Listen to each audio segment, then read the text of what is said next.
યુજીસીના નવા નિયમો પર સુપ્રીમ કોર્ટે સ્ટે આપતા જૂનાગઢ સવર્ણ સમાજ દ્વારા આવતીકાલની વિરોધ રેલી મોકૂફ રાખવામાં આવી છે। કોર્ટે આ નિયમોના સંભવિત દુરુપયોગ અંગે ચિંતા વ્યક્ત કરી કેન્દ્ર પાસે જવાબ માંગ્યો છે। બ્રાહ્મણ અગ્રણી જયદેવ જોશીએ જણાવ્યું છે કે હાલ કોર્ટના નિર્ણયની રાહ જોવામાં આવશે, પરંતુ જો ન્યાય નહીં મળે તો ભવિષ્યમાં વધુ ઉગ્ર આંદોલન છેડવામાં આવશે। વાઘેલા ધર્મેન્દ્રસિંહ, હું જૂનાગઢ જિલ્લા કમિશનના અધ્યક્ષ।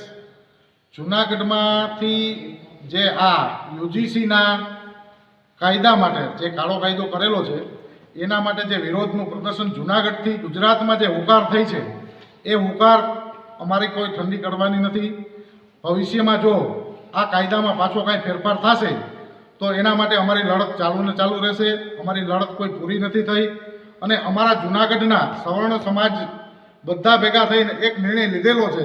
ભવિષ્યમાં કોઈ પણ આ જાતનું કાંઈ કાર્યક્રમ થાય તો એમાં આપણે પૂરેપૂરી લડત આપશું અને આગળ જતા અમારી સવર્ણ સમાજની એક અલગ અલગ ટીમો બનાવી પૂરા ગુજરાતમાં ફરવું પડે તો ફરશું।